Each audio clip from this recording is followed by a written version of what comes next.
Cijela priča je počela tako da je gospodin Mario Bleher, koji je tada radio u Međunarodnom monetarnom fondu i bio u tehničkoj pomoći Hrvatskoj narodnoj banci, predložio meni, koji sam tada bio direktor u direkciji, da krenemo s konferencijama.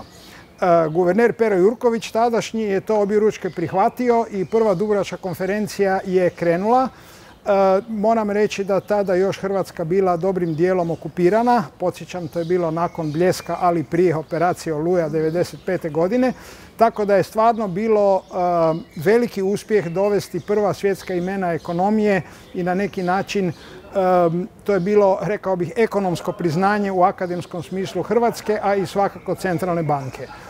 U tih 25 godina preko 700 ljudi je participiralo, bio je ogroman broj papira, bili su neki vrlo značajni ekonomisti, na primjer dobitnik Nobelove nagrade Robert Mandel, jedan od velikana financija, svjetskih financija, gospodin Jacques de la Rosière i čitav niz drugih istaknutih ljudi. Koji su zapravo bili glavni, rekao bih, rezultati te konferencije?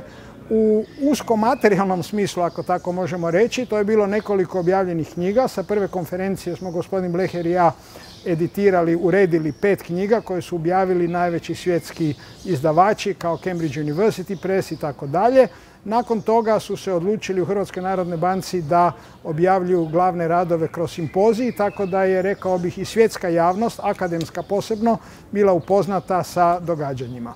Međutim, upravo činjenica da je vrlo značajnih, gotovo 700 ljudi participiralo, mislim da je u velikoj mjeri pridonijelo vjerodostojnosti Hrvatske narodne banke, važnosti koju Hrvatska narodna banka od svog osnutka pridaje struci, dakle da se odluke koje se donose monetarne, bankarske, temelje na onome što ekonomska znanost u tom času dominira.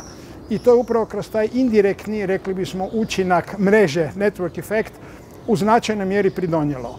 Prvih godina bilo je teško dovesti ljude, jer ne samo zbog rata, nego jednostavno nije se znalo o tome. Danas, koliko čujem od kolega iz Hrvatske narodne banke, ima velikih problema jer svi žele doći na konferenciju, tako da treba biti vrlo pažljiv.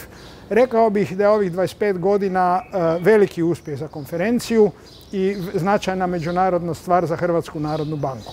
Naravno, svih zanima što će biti u budućnosti.